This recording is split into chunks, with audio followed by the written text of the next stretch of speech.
Hi everyone, we are live. Oh, and we are live, but no one can see me because I'm on screen share. Oh, there we go. There we go. Hi, my name is Susannah Campora. We are live with Real Life Connection. Real Life Connection is real life book clubs interviewing of authors and amazing women who are here to be a light for you. And we have today Audrey Michel of Rewired Life, Hi. rewiredlife.com. Hi, Audrey. Hi. It's Audrey Michel. Audrey Michel. That's funny. I didn't even ever know that. So Audrey and I have always just called her Audrey. We go back years ago when we met briefly through Ladies Who Launch. Ladies Who Launch had quite the Denver presence. It was a really great company that offered continuing education for women entrepreneurs as well as networking and great women to connect with. We met briefly and we really stayed in touch through Facebook all these years. It's kind of funny how that works. Ran into each other at the hottest and latest networking group for women in Denver called Crave. That's CRAVE. And we just were Insta friends. And we just knew that we had to reconnect and be in each other's lives. So recently, Audrey has filled me in on how she has gone from expert photographer to now a really influential and really wonderful woman who is writing and blogging and speaking, and in the process of writing a book to inspire and empower other women. We'll dive into specifically what about, but Audrey, I would love to share with everyone your message and a little bit about what rewiredlife.com is all about and what you have in the works. Yes, absolutely, absolutely. So, well, Rewired Life started as a blog in a way for me to share my story and my journey with endometriosis. I was diagnosed when I was 14, and it was very painful. And if you're not familiar, endometriosis is a reproductive disease, and it causes a lot of pain and potentially fertility problems. A lot of women have fertility problems with the disease. And so, like I said, I was diagnosed at 14 and spent the next 12 years in severe pain and living the pain pill life and hormones and muscle relaxers, the whole bit. And in 2008 to 2009, I really hit rock bottom and wasn't getting out of bed. I wasn't working, just in a lot of pain. And I found holistic healing and alternative medicine, and really turned my life around. And so it's been quite the journey. And so the blog started as a way for me to share what I was up to. And then about a year ago, it turned into a book. So we are looking at a publishing date at the first of the year. So I'm very excited to share. Yes, and we are very excited to share in this journey with you and to follow your message and to really let it sink in for us.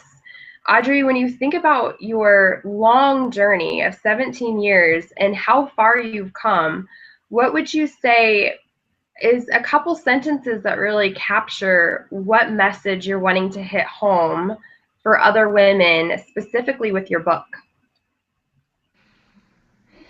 You know, my biggest overall message is that my journey to heal and the journey to healing, uh, it's not only physical, it's emotional and it's spiritual and it's mental. It's a full body uh, overhaul, really, is what it was for me. And so my message of empowering women to heal is really helping women understand what that means for them and Mm. understand that healing is different than curing a disease.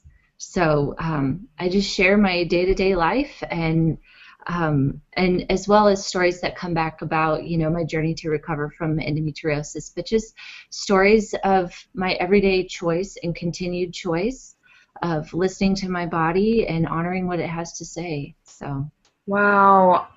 Audrey, I know you have so many stories. You've shared a lot with me since the time that we've reconnected recently.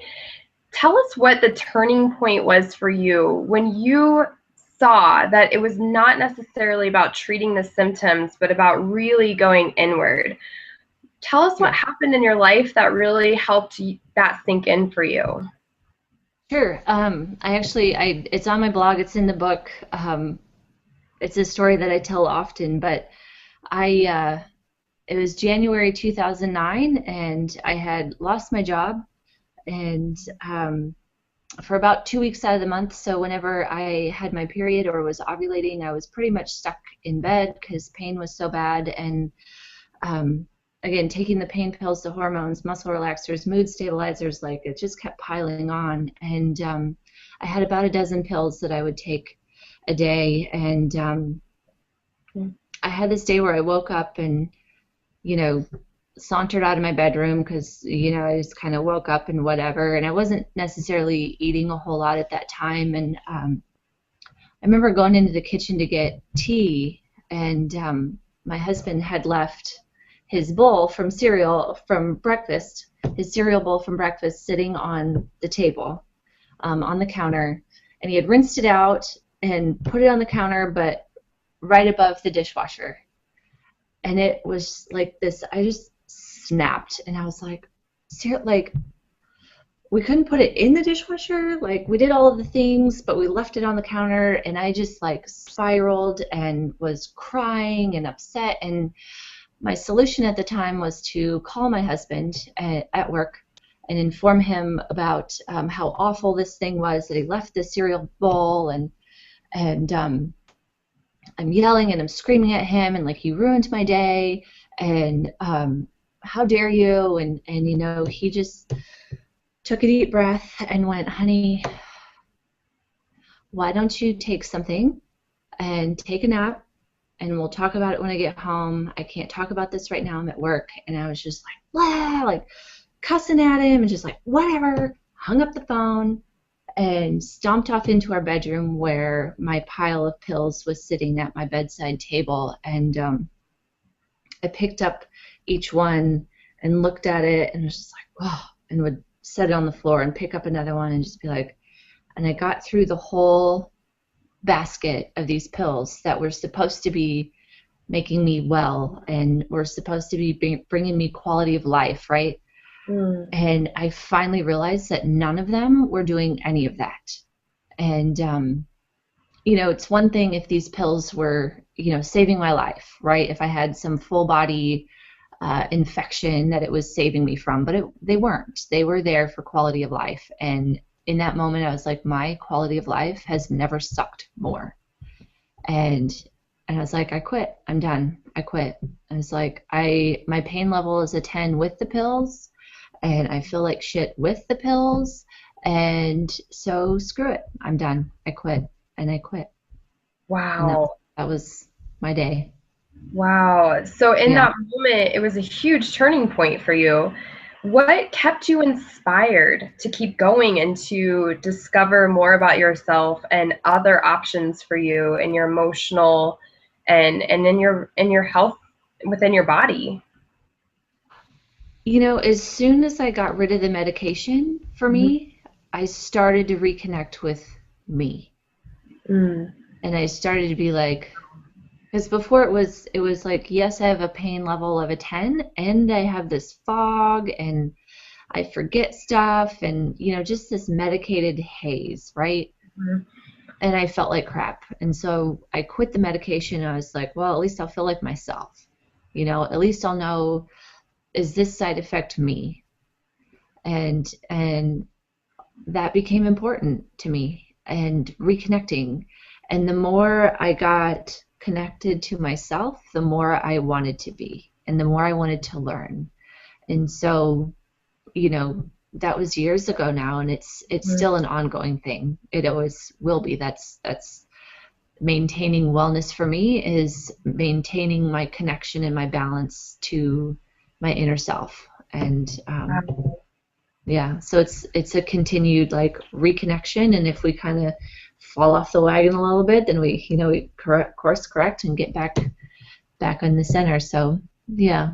Wow. So it sounds like your connection with yourself, your true self, has really led you the whole time and given you that strength and given Mhm. you the ability to feel good again.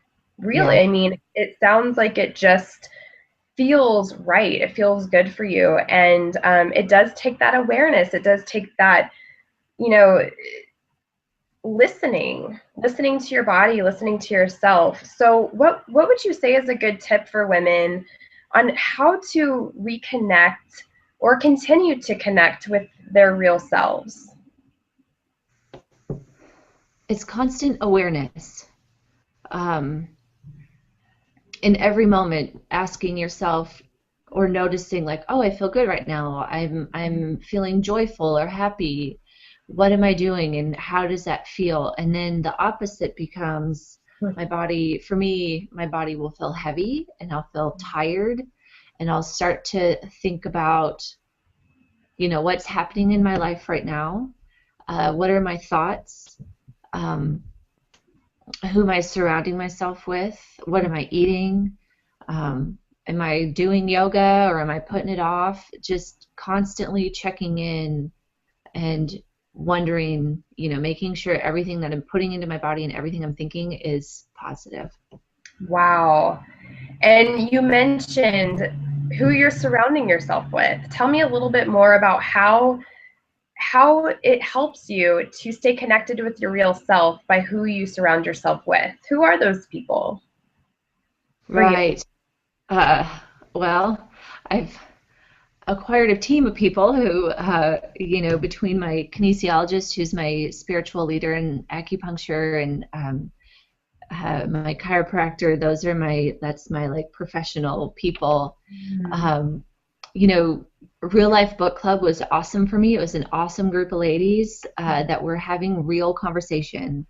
And I've really discovered for me, having those deep, meaningful conversations where you really get in touch with your true self and you're honest about your vulnerabilities, that is so huge for me. Just surrounding myself with women and people who are ready to go there and are ready to Mm, look at what's really going on.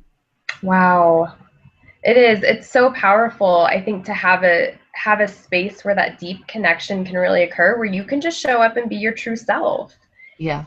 It reminds us of who we truly are. It helps to have those people who are there and there's no judgment and you can just be you Hmm. and share yourself, because it's one Yeah. thing walking around being connected with you, but one thing that I found in my life, and it sounds like you're discovering too, is that you naturally want to connect with others more on that deeper level, when you are connected with who you really are and your true purpose in your life and what you were put on this earth to do.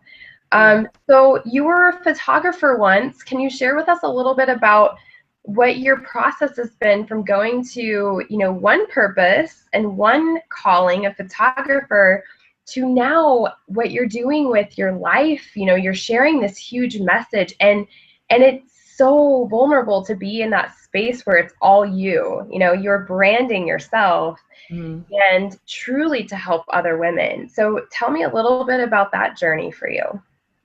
Sure. I mean, I do still shoot. I am still actively a wedding photographer. But it switched from being a wedding photographer and shooting families and babies and seniors and headshots and any person, right, is what I was up to really honing in on what part of the photography business truly brought me happiness, which is being a wedding photographer and being a part of that very special day for somebody. And so um, for me to switch and be like photographer and now I'm going to be a writer and a speaker was um, again taking that wedding photography business, and I did raise my prices so I could work less and earn the same, and really really be picky about who I work with. Mhm. because I decided if I'm going to spend my Saturday with somebody, I want to be like fully in love with them and in love with their story and just really want to be with them. So that was number one, was defining what I wanted to do as a photographer. And then that freed up time for me to be a writer and to discover and to continue to discover what it is I want to do with Rewired Life. So yes, it's totally switching. And of course now it's almost November, so weddings are phasing out anyways for the season. So it's kind of a nice time to ramp up and get ready for the book to be published. But the internal switch was, just really listening to that need inside of me and that need to share what I was up to and what I Mhm. had gone through. And I think one of the best questions somebody asked me, it was in one of my mastermind groups. She asked me, what would you say to 14-year-old you? And because I was really struggling, like I was totally stuck with the blog, I was totally stuck with the book, and I was just like, I don't know what I'm doing. And she goes, what would 14-year-old you want to know that you know now? And I was just like, whoa, and so it just like bust open a flood of words, and it began this journey of really getting clear that yes, I want to be vulnerable, and yes, I want to share a very painful and dark part of myself and a part of my life as a way to help other women, you know. Well, So yeah, thank you so much for getting out there, Audrey. Seriously, yeah, seeing you grow and develop and really helping other women it's just very inspiring, and you're taking action. You have been inspired, in some gentle ways, and then in other ways through a lot of hard, dark times, which yeah, is life. But you are really taking action, and it takes so much courage sometimes to be able to step out and to be a light. So I just want to thank you, Audrey, and yeah. I'm really excited for all that's to come for you. I want to show you right now Audrey's lovely website that she has. So it's called Rewired Life. Let's see, present to everyone. All right, here we go. It's called rewiredlife.com.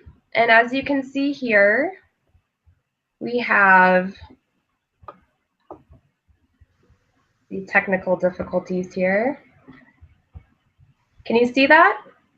I All can. right. Am I scrolling down? Yeah, Okay, awesome. So as you can see, she has so many wonderful resources for women when it comes to their health and taking care of themselves, and also a little bit of the endometriosis. What is the group you're associated with, Audrey? It's the Endo Sisters. oh, endo sisters, yes. Well, so endo sisters is a term that women with endometriosis use to, you call your fellow endo sisters, right? And Mhm. we view it as a way of, you have this instant connection, and you just get that part of each other. Mhm. And there's a group in Denver and across the country in select cities called Endo Warriors, which is an endometriosis support group. So. Great. Thank you for sharing that. Mhm. Wonderful.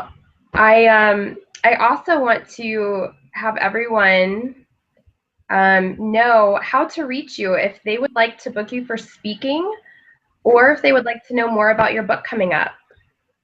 Sure, so you can definitely go to rewired-life.com. I have all kinds of information there and contact information there, or you can just reach me directly at audrey@rewired-life.com. Wonderful. Thank Yeah, you so much, Audrey. And I thank think I you. lost my I little space. I don't know where I went. don't either. There we go. I think Oh, I'm coming back. Oh no. Okay. So just to wrap it up, Audrey, I want to acknowledge you and your participation in Real Life Book Club. You'll be training to be a leader and be hosting and facilitating your own real life book club coming up, and read some amazing books that will really inspire other women. And Yes. together we can all put this inspiration to connect with each other and to take action in our life in small but really powerful, meaningful ways. So, Audrey, thank you so much for being here today. It was really Yes, thank you. you, as always. And look for more real life connections in this series. And also stay tuned for Audrey's book coming up. We're so excited to see it get out there and published. Thank you. Thank you. I wish we could see my face, but everyone, everyone, thank you so much for being here. And thank you, Audrey, Michelle, for joining us today. Absolutely.